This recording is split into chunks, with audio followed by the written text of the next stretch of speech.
10ই মুহররমে আল্লাহ রাব্বুল আলামিন ফিরআউনের কবল থেকে মূসা আলাইহিস সালাম এবং বনু ইসরাইলকে মুক্তি দিয়েছেন। এটা ছিল মুহররম মাসের 10 তারিখ। এই নিয়তে আমরা সওম রাখি, এই নিয়তে আমরা রোজা রাখব। আর কাকতালীয়ভাবে এই দিনেই 10ই মুহররমে ইমাম হুসাইন রাদিয়াল্লাহু আনহু শাহাদাত ঘটে গেছে। এটা প্রায় 60 কি 62 হিজরি দিকে ঘটনা। কথা কি বুঝতে পারছেন? আমি বুঝাতে পারছি না। অনেক পরে, মানে কাকতালীয়ভাবে এই দিনেই হুসাইন রাদিয়াল্লাহু আনহু শাহাদাতটা ঘটে গেছে। এই কারণে আমাদের মধ্যে একটা প্রচলন হয়ে গেছে যে হয়তোবা এই উদ্দেশ্যে এখানে রোজা রাখতে হয়। আসলে ব্যাপারটা এমন নয়। একটু ব্যাখ্যা করলে বুঝবেন, আমি ব্যাখ্যাটা করতে চাচ্ছি, না হলে আপনাদের ক্লিয়ার হবে না, আর এই বক্তব্যটা হয়তো অনলাইনে যাবে। তো আমি এই জায়গা থেকে আপনাদেরকে একটু ব্যাখ্যা করে শোনাচ্ছি, একটু খেয়াল করেন আমার দিকে। রাসূল সাল্লাল্লাহু আলাইহি ওয়াসাল্লামের ইন্তেকালের পর খলিফা হন আবু বকর সিদ্দিক রাদিয়াল্লাহু আনহু, তারপরে ওমর রাদিয়াল্লাহু আনহু, তারপরে উসমান রাদিয়াল্লাহু আনহু। এই উসমান রাদিয়াল্লাহু আনহুর এই সময় থেকে শেষের দিকে একটা সমস্যা সৃষ্টি হয়েছে। কি সমস্যা? উসমান রাদিয়াল্লাহু আনহুকে কিছু বিদ্রোহীরা হত্যা করেছিল। একটু বোঝার চেষ্টা করেন, ইতিহাস পড়তে কিন্তু অনেক সময় লাগে, আমি খুব অল্প সময় আপনাকে শেখাচ্ছি। উসমান রাদিয়াল্লাহু আনহুকে হত্যা করেছিল কিছু বিদ্রোহী, ঠিক আছে? যিনি নবী সাল্লাল্লাহু আলাইহি ওয়াসাল্লামের জামাই, 2 জন মেয়েকে বিয়ে করেছেন, জিন্নুরাইন, তাকে হত্যা করেছে কিছু বিদ্রোহী। এরপরে খেলাফতের দায়িত্বে আসেন আলী রাদিয়াল্লাহু আনহু। কে আসেন? আলী রাদিয়াল্লাহু আনহু। আলী রাদিয়াল্লাহু আনহু দায়িত্ব নেন এই মক্কা মদিনা এই জায়গাটুকুর উপরে। তার হাতে সাহাবায়ে কেরাম বায়াত করেন। কিন্তু ওই দিক বলতে বোঝাচ্ছি সিরিয়া, শামের দিকে, সেদিকের গভর্নর ছিলেন মুয়াবিয়া রাদিয়াল্লাহু আনহু। কি নাম? মুয়াবিয়া রাদিয়াল্লাহু আনহু। তিনিও কিন্তু একজন বড় মাপের সাহাবী, ঠিক আছে? তো মুয়াবিয়া রাদিয়াল্লাহু আনহু সেখানে নিজে সেখানকার খেলাফতের দাবি করেন। আলী রাদিয়াল্লাহু আনহুর হাতে বায়াত তিনি করেননি। আলী রাদিয়াল্লাহু আনহুকে বারবার একটা বিষয়ের চাপ দেওয়া হচ্ছিল যে উসমান রাদিয়াল্লাহু আনহুর শাহাদাতের আগে বিচার করতে হবে, হত্যাকারীর বিচার করতে হবে। তো এখানে একটা দ্বন্দ্ব, মানে একটা পলিটিক্যাল দ্বন্দ্ব সৃষ্টি হলো। ওইদিকে মুয়াবিয়া রাদিয়াল্লাহু আনহু তিনি খেলাফতের দাবিদার হয়ে উঠলেন, এদিকে সাহাবায়ে কেরাম সহ অনেকেই আলী রাদিয়াল্লাহু আনহুর কাছে বায়াত করলেন। তো এর ফলশ্রুতিতে দেখা যায় আলী রাদিয়াল্লাহু আনহু তার রাজধানীটাকে কুফায় নিয়ে যান, ইরাকের কুফায়। তো ইহুদিদের ইন্ধনের ফলে এক পর্যায়ে দেখা যায় যে আলী রাদিয়াল্লাহু আনহুর এক পক্ষ এবং একদিকে মুয়াবিয়া রাদিয়াল্লাহু আনহুর এক পক্ষ, তারা একটা মানে অনাকাঙ্ক্ষিত যুদ্ধের দিকে চলে যান, ঠিক আছে? এই যুদ্ধটাকে বলা হয় সিফফিনের যুদ্ধ। কিসের যুদ্ধ? সিফফিনের যুদ্ধ। এটা সংঘটিত হয়েছে 37 হিজরিতে। কত হিজরি? 37। এর আগের বছর আবার উটের যুদ্ধ হয়েছে, জাঙ্গে জামাল। তার পরের বছর এই সিফফিনের যুদ্ধ। সিফফিনের যুদ্ধে আলী রাদিয়াল্লাহু আনহু বিজয় লাভ করেই ফেলেছিলেন। এই সময় মুয়াবিয়া রাদিয়াল্লাহু আনহুর দলের মধ্যে আমর ইবনে আস রাদিয়াল্লাহু আনহু তিনি বলছেন যে কোরআন ফয়সালা করবে। কোরআন ফয়সালা করবে, এটাকে কেন্দ্র করে একটা তৃতীয় পক্ষ নির্ধারণ করা হয়, যেটাকে আমরা সালেস বলি। যে মুয়াবিয়া রাদিয়াল্লাহু আনহুর পক্ষে একজন, তার নাম আমর ইবনে আস রাদিয়াল্লাহু আনহু, এবং আলী রাদিয়াল্লাহু আনহুর পক্ষে একজন, তার নাম হচ্ছে আবু মুসা আশআরি রাদিয়াল্লাহু আনহু। তারা গিয়ে একটা তৃতীয় পক্ষ করে মীমাংসা করতে চাচ্ছেন যে আমরা কেউ যুদ্ধ চাই না, আমরা ভাই ভাই, আমরা সবাই মুসলিম উম্মার ঐক্যের খাতিরে এখানে একটা সলিউশনে আসব। তো সলিউশনে একটা আশা হচ্ছিল যে ঠিক আছে, উভয়েই পদত্যাগ করবে, নতুন খলিফা নেওয়া হবে, ঠিক আছে? তো এরকম একটা কথা চলছিল। কিন্তু মুয়াবিয়া রাদিয়াল্লাহু আনহু তিনি তার যে মানে দাবি, এটা ছাড়তে চাচ্ছেন না। এইদিকে আলী রাদিয়াল্লাহু আনহু দলের মধ্যে কিছু মানুষ, প্রায় 12,000, তারা এই দল থেকে বের হয়ে গেল যে আমরা আলীকেও মানি না রাদিয়াল্লাহু আনহু, মুয়াবিয়াকেও মানি না রাদিয়াল্লাহু আনহু, এই আমর ইবনে আসকেও মানি না রাদিয়াল্লাহু আনহু, এবং এই আবু মুসা আশআরি তাকেও মানি না, আমরা কাউকেই মানি না। এবং এদেরকে বলা হয় খারেজি। কি বলা হয়? খারেজি। তারা এইখান থেকে, দল থেকে বের হয়ে গেলেন। শুধু তাই না, তারা ফতোয়াও দিল যে আলী এবং মুয়াবিয়া এবং আমর ইবনে আস, আবু মুসা আশআরী সবাই কাফের, নাউজুবিল্লাহ। কারণ কি? কারণ হচ্ছে তারা আল্লাহর কিতাব, আল্লাহর বিধান দ্বারা বিচার ফয়সালা করছে না, মানুষের মত তারা গ্রহণ করছে। মানে ওদের উদ্ভট যুক্তি আর কি, তারা আল্লাহর কিতাব দিয়ে ফয়সালা করছে না, বরং মানুষের রায় গ্রহণ করছে। এটা একটা খোরা যুক্তি ছিল। তো আলী রাদিয়াল্লাহু আনহু এদেরকে দমন করলেন। নহরওয়ান নামক জায়গায় তাদের সাথে যুদ্ধ হলো এবং এই যুদ্ধে আলী রাদিয়াল্লাহু আনহু জয়লাভ করলেন। তো সিফিনের যুদ্ধটা হয়ে গেল। এখন দেখেন দুইটা পক্ষ পাচ্ছেন আপনি এখানে, আলী রাদিয়াল্লাহু আনহু একটা পক্ষ, একটা কার? মুয়াবিয়া রাদিয়াল্লাহু আনহুর পক্ষ। এখন এই যে খারেজিরা বের হয়ে গেল, এখন তো দেখা যায় যে কিছু কিছু শব্দ বললেই মানুষ খারেজি ট্যাগ দিয়ে দেয় না। দেখেন এই খারেজি আকিদার সাথে কিন্তু আসলে পলিটিক্যাল সমালোচনার কোনো সম্পর্ক নেই। পলিটিক্যাল দ্বন্দ্বের সাথে, পলিটিক্যাল সমালোচনার সাথে কিন্তু খারেজি বা খাওয়ারিজম মতবাদটা আসলে জড়িত না। এটা কার সাথে জড়িত? ওই যে একদিন বলেছিলাম, খারেজিরা মনে করে কবিরা গুনাহ করলে কোনো ব্যক্তি কি হয়ে যায়? কাফের হয়ে যায়। খারেজিদের আকিদা হচ্ছে কবিরা গুনাহ করলে কোনো ব্যক্তি কাফের হয়ে যায়। এই আকিদাটার নাম খারেজি আকিদা। এটা কি বাংলাদেশে মুসলিমরা লালন করে? কোনো আলেম, কোনো বক্তা, কোনো মুফাসসির, কোনো মুহাদ্দিস আপনাদেরকে বলেছে কখনো এই দেশের মাটিতে যে কবিরা গুনাহ করেছে এরা এদেরকে মেরে ফেলো? বলেছে? কিন্তু আপনি কিছু হক কথা বললে আপনাকে ট্যাগটা খেতে হয়। তা আসলে এই যারা এই ধরনের মানে ওই যে বলেছে একদিন খারেজি ম্যানুফ্যাকচার কোম্পানির সাথে সদস্য, এরা ভাঙাচোরা ইস্যু পেলেই কাউকে খারেজি ট্যাগ দিয়ে দেয়। আসলে মূল বিষয় এরা নিজেরাই খারিজ হয়ে যাচ্ছে দিন দিন, অন্যকে খারিজ করতে করতে নিজেরাই খারিজ হয়ে যাচ্ছে।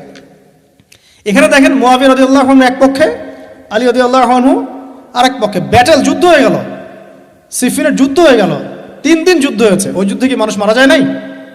মারা যায় নাই? মারা গেছে। তো আলী রাদিয়াল্লাহু আনহু তো বলেননি যে ওরা খারেজি। কারা খারেজি তাহলে? যারা এই যে 12,000 সৈন্যের মধ্য থেকে বের হয়ে গেল এবং সবাইকে কাফের ফতোয়া দিল যে আলীও কাফের, মুয়াবিয়া কাফের, আমর ইবনে আসও কাফের, নাউজুবিল্লাহ, আর এই যে আবু মুসা আশআরী তারাও কাফের। একটু বোঝেন। এরপর তারা যখন বের হয়ে গেল, আলী রাদিয়াল্লাহু আনহু তাদেরকে হত্যা করলেন, তাদের সাথে যুদ্ধ করলেন। কিন্তু এদের কিছু কিছু মানুষ বেঁচে ছিল। এরা একটা প্ল্যান করলো। কি প্ল্যান করলো? যে আমরা চোরাগুপ্তা হামলা চালিয়ে এই 4 জনের সবাইকে হত্যা করে ফেলবো। কথা বুঝতে পারছেন? 4 জন একই দিনে প্ল্যান করলো। রমজান মাসের 17 তারিখ। কত তারিখ? রমজান মাসের 17 তারিখ। ওইটা সম্ভবত 40 হিজরি। কত হিজরি? সিফিনের যুদ্ধ হচ্ছে 37 হিজরিতে, এটা হচ্ছে কত হিজরি? 40, 3 বছর পর এরা প্ল্যান করলো।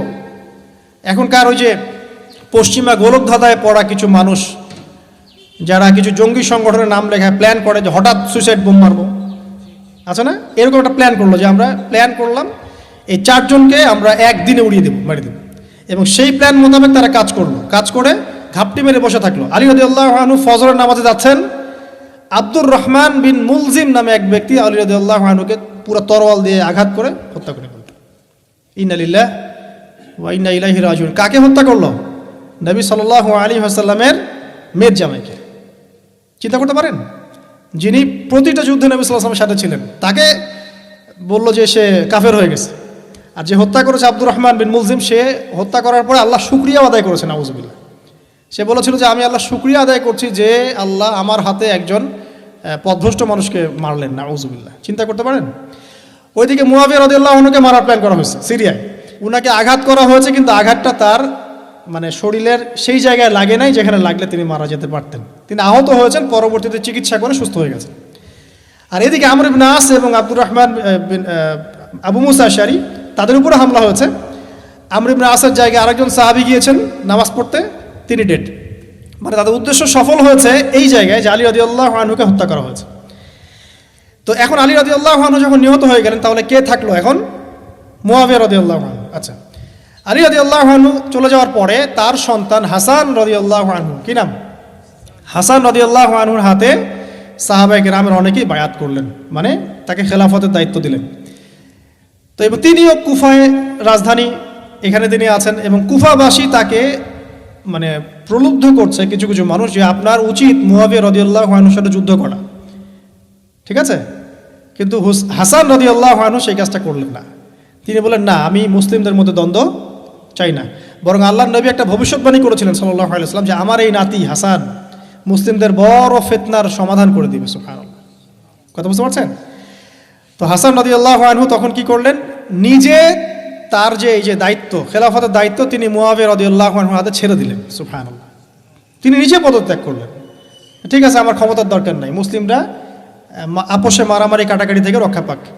কিছু শর্ত ছিল ওই চুক্তির মধ্যে, যে মুয়াবিয়া রাদিয়াল্লাহু আনহু যে কাজই করবেন সুরাভিত্তিক করতে হবে, হ্যাঁ, আহলে বাইতদেরকে সম্মান করতে হবে, ভাতা নির্ধারণ করতে হবে, এরকম কিছু শর্ত ছিল। ঠিক আছে, তো মুয়াবিয়া রাদিয়াল্লাহু আনহু মেনে নিলেন। এবার কিন্তু সারা মুসলিম জাহারের কে খলিফা হলেন? কি নাম বলেন? মুয়াবিয়া রাদিয়াল্লাহু আনহু। এবং এরপর তিনি একাধারে 20 বছর খেলাফতের দায়িত্ব পালন করেছেন। কত বছর? 20 বছর। 40 হিজরিতে এই যে আলী রাদিয়াল্লাহু আনহু মারা যান, আর 20 বছর খেলাফতের দায়িত্ব পালন করেন কে? মুয়াবিয়া রাদিয়াল্লাহু আনহু। এবং এই সময় মুসলিমরা অনেক উন্নতি করেছে। এই সময় 1700টার মতো নৌজাহাজ ছিল মুসলিমদের। সাইপ্রাস দ্বীপ থেকে শুরু করে, পর্তুগাল থেকে শুরু করে চায়না, এদিকে আফ্রিকা থেকে শুরু করে পুরো যে ভারতবর্ষ, সবই মুসলিমদের। চিন্তা করতে পারেন, পুরো বিশাল অর্ধবিশ্বের চেয়ে বড় জায়গায় শুধুমাত্র মুসলিমদের। এবং তিনি ওটাকে শাসন করছেন। কে শাসন করছেন? মুয়াবিয়া রাদিয়াল্লাহু আনহু। ঠিক আছে, এবার টার্নিং পয়েন্ট। এবার মুয়াবিয়া রাদিয়াল্লাহু আনহু ইন্তেকাল করলেন 60 হিজরিতে। ঠিক আছে, আর এদিকে হাসান রাদিয়াল্লাহু আনহু ইন্তেকাল করেছিলেন 49 হিজরিতে। ইন্তেকালের সময় তিনি তার পরবর্তী দায়িত্বশীল নির্ধারণ করে গেলেন বা নিয়োগ করে গেলেন তার পুত্র ইয়েজিদকে। কাকে? ইয়েজিদকে। এই জায়গাটাতে সাহাবায়ে কেরাম রাদিয়াল্লাহু আনহুমের অনেকেই মানেন নাই, কারণ তখন তার চেয়েও যোগ্য মানুষ সমাজে ছিল। ঠিক আছে, তখন আব্দুল্লাহ বিন ওমর বেঁচে আছেন, আব্দুল্লাহ বিন আব্বাস বেঁচে আছেন, আব্দুল্লাহ বিন জুবায়ের রাদিয়াল্লাহু আনহু, বড় বড় জলিল কাদির সাহাবী, তারা তখন বেঁচে আছেন। কিন্তু কি করলেন মুয়াবিয়া রাদিয়াল্লাহু আনহু, আল্লাহ তাকে জান্নাতবাসী করুন, তিনি তার ছেলে ইয়েজিদকে শাসন ক্ষমতা দিয়ে গেলেন। এই যে শুরু হলো বাবার পরে ছেলে, বুঝতে পারছেন, রাজতন্ত্র শুরু হলো। এবার সাহাবায়ে কেরামদের মধ্যে অনেকেই এটা মানতে চাচ্ছেন না। যারা মানতে চাচ্ছেন না তাদের মধ্যে আছেন আব্দুল্লাহ বিন ওমর রাদিয়াল্লাহু আনহুর ছেলে, আছেন আব্দুল্লাহ বিন আব্বাস রাইসুল মুফাসসিরিন, আছেন আব্দুল্লাহ বিন জুবায়ের বিন আওয়াম রাদিয়াল্লাহু আনহুর ছেলে, এরকম বড় বড় সাহাবী, এবং তারা মক্কা মদিনায়। তো আচ্ছা, এখন এই সাহাবীদেরকে কি আমরা খারেজি বলবো? তারা যে পলিটিক্যালি তাকে সমর্থন করছেন না, পলিটিক্যালি কোনো গভর্নমেন্টের সমর্থন না করলেই খারেজি হয়ে যায়? যদি কেউ বলে আরব বিশ্বের সব যত নেতা আছে এদের মধ্যে অনেকেই ইসরায়েলের সাথে আতাত করেছে, সে কি খারেজি হয়ে যাবে? এই সমালোচনার সাথে খাওয়ারিজমের কোনো সম্পর্ক আছে? যদি কেউ বলে যে পশ্চিমাদের অস্ত্রশস্ত্র নিয়ে মুসলিমরা ইয়েমেনে হামলা করছে, এটা বললে সে খারেজি হয়ে যাবে? যদি কেউ বলে যে মধ্যপ্রাচ্যের কান্ট্রির কিছু নেতা তারা পশ্চিমাদের সাথে চুক্তি করেছে পেট্রো ডলার মনিটরিং সিস্টেম, সে কি খারেজি হয়ে যাবে? যদি কেউ বলে জায়নিস্টদের সাথে আতাত করে অনেক মুসলিম কান্ট্রি চলছে, তাহলে কি মিডল ইস্টের সমালোচনা করার কারণে একজন ব্যক্তি খারেজি হয়ে যাবে? খারেজি ম্যানুফ্যাকচার্ড কোম্পানি বাংলাদেশে তারা এই সংজ্ঞাই শিখায়, পলিটিক্যাল বিরোধিতা করলে আপনি খারেজি হয়ে যাবেন। অথচ এখানে দেখেন সাহাবায়ে কেরাম রাদিয়াল্লাহু আনহু মানছেন না ইয়াজিদকে। এবার ইয়াজিদ কি করলো দেখেন। এবার ইয়াজিদ প্রথমত সাহাবীদেরকে কনভিন্স করার চেষ্টা করলেন। তিনি ওখান থেকে তার দূত পাঠালেন, দূত এসে মক্কা মদিনায় বোঝালেন যে আপনারা মেনে নেন, ভালো হবে, ইত্যাদি ইত্যাদি। আব্দুল্লাহ বিন ওমর রাদিয়াল্লাহু আনহু বলেন ঠিক আছে মেনে নিলাম, আব্দুল্লাহ বিন আব্বাস রাদিয়াল্লাহু আনহু বলেন ঠিক আছে মেনে নিলাম। কিন্তু আব্দুল্লাহ বিন জুবায়ের রাদিয়াল্লাহু আনহু মানলেন না। তিনি মানছেন না, আমি কিছুতেই মানি না, তার সে খেলাফতের যোগ্য না, এর চেয়ে অনেক বড় বড় যোগ্য মানুষ আছে, আমি মানছি না। বরং তিনি এখান থেকে সরে আসলেন। এবার ইমাম হুসাইন রাদিয়াল্লাহু আনহু, যার কথায় প্রশ্ন করেছেন, লম্বা উত্তর দিচ্ছি, ইমাম হুসাইন রাদিয়াল্লাহু আনহুর হাতে অনেকে বায়াত করতে চাইল যে আপনি যোগ্য খেলাফতের, ইয়াজিদ যোগ্য না, কে যোগ্য? আপনি যোগ্য। এবং তার হাতে কুফাবাসী বায়াত করতে চাচ্ছে, তাকে ডাকছে আপনি মক্কা থেকে চলে আসেন কুফায়। কুফা কোথায়? ইরাকে। আপনি মক্কা থেকে কুফায় চলে আসেন, আমরা আপনার হাতে বায়াত করব। এবার হুসাইন রাদিয়াল্লাহু আনহু সপরিবারে, তার পরিবার আহলে বাইত সবাই নবীর পরিবারের সদস্য, চিন্তা করেন, নবীর পরিবারের প্রায় 80 জন সদস্য, কতজন? তারা এই যে বের হলেন, যাচ্ছেন কোথায়? কুফায়। এবার ওই ইয়াজিদের নিয়োজিত যে গভর্নর ছিল ইরাকের কুফায়, তার নাম আব্দুল্লাহ বিন জিয়াদ। কি নাম? আব্দুল্লাহ বিন জিয়াদ। আব্দুল্লাহ বিন জিয়াদ সে একটা সেনাবাহিনী পাঠালো। সেনাবাহিনীতে সদস্য ছিল 4000। কতজন? 4000। এই 4000 সেনাবাহিনী নিয়ে আবদুল্লাহ বিন জিয়াদের যে কমান্ডার, তার নাম সম্ভবত আমর বিন, প্রথমে আমের বা ওমর আছে, ওমর বিন সাদ এরকম কিছু একটা, সে আহলে বাইতদেরকে ঘিরে ফেলল। কাকে ঘিরে ফেলল? ইমাম হুসাইন রাদিয়াল্লাহু আনহু, তার ছোট ছোট বাচ্চা কাচ্চা, তার স্ত্রী সন্তান এবং আহলে বাইতের সদস্য যারা। আহলে বাইত মানে বোঝেন তো, নবীর পরিবারের সদস্য। এবার হুসাইন রাদিয়াল্লাহু আনহু যুদ্ধ চাচ্ছেন না, তিনি যুদ্ধ চাচ্ছেন না। তিনি বলছেন যে আমাকে তিনটার যে কোনো একটা পথ বেছে নিতে দাও, আমি তোমাদের সাথে যুদ্ধ করতে চাই না। এক নাম্বার, আমাকে সরাসরি ইয়েজিদের সাথে সাক্ষাৎ করতে দাও, আমি ওর সাথে কথা বলে সলভ করব, প্রবলেম কি। দুই নাম্বার, আমাকে পথ ছেড়ে দাও, আমি চলে যাই কোনো সীমান্তবর্তী এলাকায়, সেখানে কাফেরদের সাথে যুদ্ধ করব, জিহাদ করব, সেখানে মারা যাবো, শহীদ হব। অথবা আমাকে নিরাপদে আমাকে মদিনায় ফেরত পাঠাও। তার তিনটা যুক্তি কি যৌক্তিক ছিল না? তিনি কে? নবী সাল্লাল্লাহু আলাইহি ওয়াসাল্লামের নাতি, যাকে কোলে নিয়ে নবী সাল্লাল্লাহু আলাইহি ওয়াসাল্লাম অনেক সময় খুতবা দিয়েছেন, নামাজ পড়েছেন, চুমু খেয়েছেন। ফাতিমা রাদিয়াল্লাহু আনহার নয়নমণি, চিন্তা করতে পারেন, এবং যিনি জান্নাতের যুবকদের সর্দার হবেন। কিন্তু এই যে আবদুল্লাহ বিন জিয়াদের যে সেনাবাহিনী, হুসাইন রাদিয়াল্লাহু আনহুর আর্তনাদ শুনল না। 4000 সৈন্য মিলে 80 জনকে কেটে টুকরা টুকরা করে ফেলেছে। একজন শুধু বেঁচে ছিল, তার নাম জয়নুল আবেদিন। কি নাম? জয়নুল আবেদিন। তিনি একজন বেঁচে ছিলেন, বাকি সবাইকে হত্যা করা হয়েছে। 79 জন আহলে বাইতের সদস্যকে হত্যা করা হয়েছে। খারেজি ম্যানুফ্যাকচার কোম্পানি কিন্তু এদেরকে খারেজি বলছে না, যারা হুসাইন রাদিয়াল্লাহু আনহুকে হত্যা করেছে। আপনি মিডল ইস্টের সমালোচনা করলে খারেজি হয়ে যাবে, ওদের শেকড়টা চিনেন এখনো। অথচ ওরাই কিন্তু ব্রিটেনের সাথে হাত মিলিয়ে তুর্কিদের বিরুদ্ধে বিদ্রোহ করে ক্ষমতা দখল করেছে, জানেন? 1916 সালে 1916 এরাই ব্রিটেনের সাথে হাত মিলিয়ে তুর্কিদের, অটোম্যানদের বিরুদ্ধে বিদ্রোহ করে, সশস্ত্র বিদ্রোহ করে ক্ষমতা দখল করেছে। ওরা খারাজি হয়ে যায়নি। পড়লে জানবেন সত্য কি জিনিস। এবার আসেন মূল পয়েন্টে আসি। এবার যে হত্যা করেছে ইমাম হুসাইন রাদিয়াল্লাহু আনহুকে, সে বর্ষার আগা বোঝেন তো, বর্ষার মাথায় হুসাইন রাদিয়াল্লাহু আনহুর মস্তক উঠিয়ে ধরে এটাকে নিয়ে ইয়েজিদের কাছে গিয়েছেন। আউযুবিল্লাহ। চিন্তা করতে পারেন, ইয়েজিদ যদিও বা এটার আদেশ কিন্তু করে নাই, সে ওই মস্তক দেখে আটকে উঠেছিল। এটা তুমি কি করছো? আমি তো এটা করতে তোমাকে বলি নাই, কিন্তু ওবায়দুল্লাহ বিন জিয়াদ এই কাজটা করেছে। এখানে আমরা ইয়েজিদকে নিষ্পাপ বলতে পারি না, বিকজ একজন শাসকের আন্ডারে যখন কোনো ক্রাইম হবে, এর একটা দায়ভার তো তার উপর পড়বেই।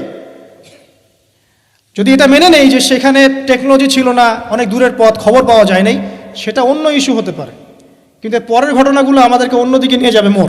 মনে রাখেন, এই ঘটনাটা হৃদয় বিদারক। এটা হচ্ছে এই 10ই মুহররমের একটা হৃদয় বিদারক ঘটনা। এটা ঘটেছে কত সালে? 62 হিজরিতে। কত হিজরিতে? 62 হিজরিতে, 62 বা 61 আর কি। তো দেখেন, নবী সাল্লাল্লাহু আলাইহি ওয়াসাল্লামের ইন্তেকালের 50 বছর পরে এই কারবালার ঘটনা, এই ঘটনাটা কাকতালীয়ভাবে 10ই মুহররমে ঘটে গেছে। তা আমরা মনে করি যে এটার স্মরণে আমরা আজকের সওম রাখি, আসলে এটার স্মরণে নয়, ওই নাজাতে মুসার স্মরণে রাখতে হবে। ঠিক আছে? তো কারবালা ঘটনা বুঝলেন, এই 61 হিজরিতে এই কারবালা ঘটনা ঘটে, যেটা স্মরণে অনেকে রোজা রেখে থাকে সমাজে। আসলে এটা স্মরণে নয়, নাজাতে মুসার স্মরণে রাখতে হবে ইনশাআল্লাহ তাআলা। আল্লাহ পাক তৌফিক দান করুন, আমিন। এরপর মদিনাবাসী আর মক্কাবাসী এই যে ইয়েজিদের বিরুদ্ধে খেপে গেল। তারা কিছুতে তার আনুগত্য মানবে না, কিন্তু ইয়েজিদ চাপ প্রয়োগ করতে লাগলো। এক পর্যায়ে সেই যে মুসলিম বিন উকবাকে পাঠালো 10,000 সৈন্য দিয়ে মদিনায়। 3 দিন সে মদিনা অবরোধ করে রাখলো। সবাইকে বলল যে ইয়েজিদের আনুগত্য করতে হবে, অন্যথায় তোমাদের উপর হামলা করা হবে। নবীর শহরে মুসলিম বিন উকবার নেতৃত্বে পিছনে ইয়েজিদ ছিল। ইয়েজিদের শাসনামলে মুসলিম বিন উকবার নেতৃত্বে 63 হিজরিতে 3 দিন মদিনায় ম্যাসাকার চালানো হয়েছে। মদিনার মানুষকে হত্যা করা হয়েছে। মদিনার মানুষ সাহসিকতার সাথে যুদ্ধ করেছে, ডিফেন্ড করেছে, তাদেরকে হত্যা করা হয়েছে। মদিনায় লুটপাট করা হয়েছে, ধ্বংসযজ্ঞ চালানো হয়েছে, হাজার হাজার মানুষ মারা গেছে। এখন আমাকে বলেন, এই যে মদিনার যে মানুষগুলো এই মুসলিম বিন উকবার সেনাবাহিনীর বিরুদ্ধে দাঁড়িয়েছিল, এরা কি খারেজি ছিল? ওরা যে শাসকের বিরুদ্ধে যুদ্ধ করলো, উত্তর দেন। এই খারেজি ম্যানুফ্যাকচার কোম্পানিকে বলেন, উত্তর দিতে বলেন। মুসলিম বিন উকবার নেতৃত্বে যে বাহিনী মদিনা আক্রমণ করলো, আর মদিনাবাসী যে বীরত্বের সাথে ডিফেন্ড করলো, এখন কি মদিনার সব মানুষ খারেজি হয়ে গিয়েছিল? পলিটিক্যাল দ্বন্দ্বের সাথে খাওয়ারিজমের কোনো সম্পর্ক আছে? মানুষকে কি বুঝায়? শুধু তাই না, এর সময় এই সময়ে মক্কায় আব্দুল্লাহ বিন জিয়াদ রাদিয়াল্লাহু আনহু তিনিও তার বলয় গড়ে তুলেছেন, তার হাতে মানুষ বায়াত শুরু করেছে। আর ইয়াজিদকে মানুষ মানছে না, বলছে আব্দুল্লাহ বিন জুবাইর তার হাতে আমরা খেলাফতের বায়াত করব। বহু মানুষ আব্দুল্লাহ বিন জুবাইর রাদিয়াল্লাহু আনহুর হাতে বায়াত করা শুরু করলেন। এবং ইয়াজিদ এবার মদিনায় ধ্বংসযজ্ঞ চালানোর পর ঠিক ওই বছরেই, সেম বছরেই আরেকজন ব্যক্তি আছেন হুসাইন বিন নুমায়ের, তাকে কিছু সেনাবাহিনী দিয়ে পাঠালেন মক্কা আক্রমণ করতে। হুসাইন বিন নুমায়ের সেনাবাহিনী নিয়ে মক্কা আক্রমণ করলো।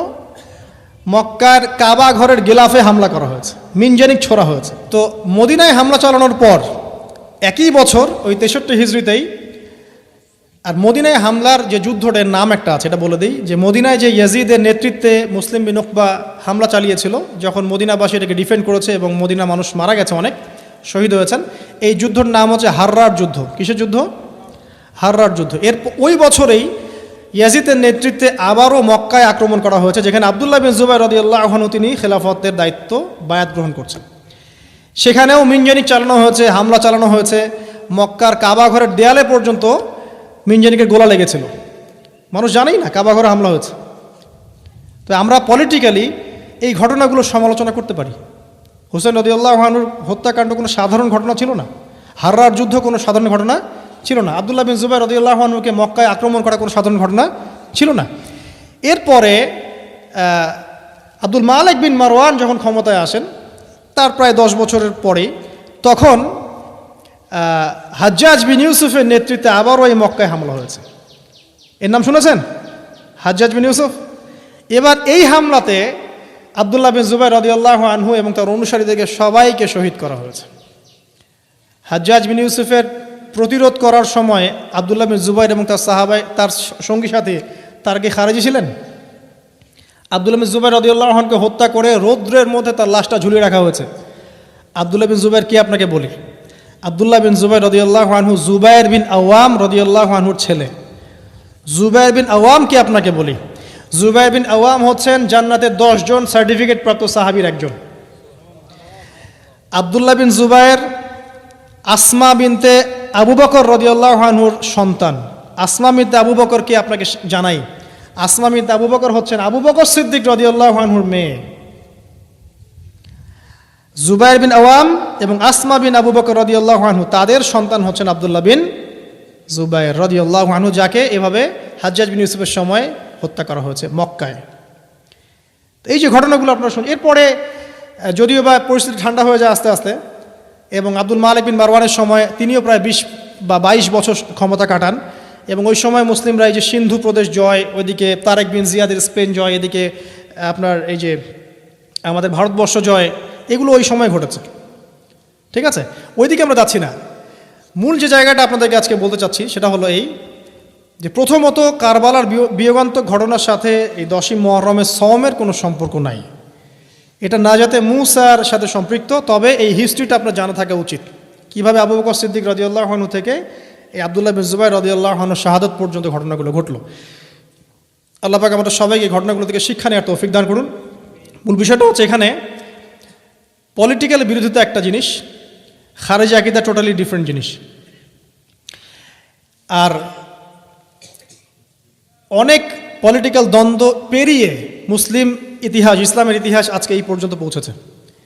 এই দ্বন্দ্বগুলোর কারণে আমরা কখনো এক পক্ষ আরেক পক্ষকে কাফের, ফাসেক, জালেম, মুরতাদ বা খারেজি এইসব ট্যাগ লাগাতে পারি না। এগুলো দুঃখজনক। আল্লাহ পাক এভাবেই আমাদেরকে পরীক্ষা করেছেন, এই ঘটনাগুলো ঘটে গেছে। আল্লাহ পাক আমাদের সবাইকে ইতিহাস থেকে শিক্ষা নেওয়ার তৌফিক দান করুন, মুসলিমদের মধ্যে আপোষে ভাই ভাই সম্পর্ক রাখার তৌফিক দান করুন। আমিন।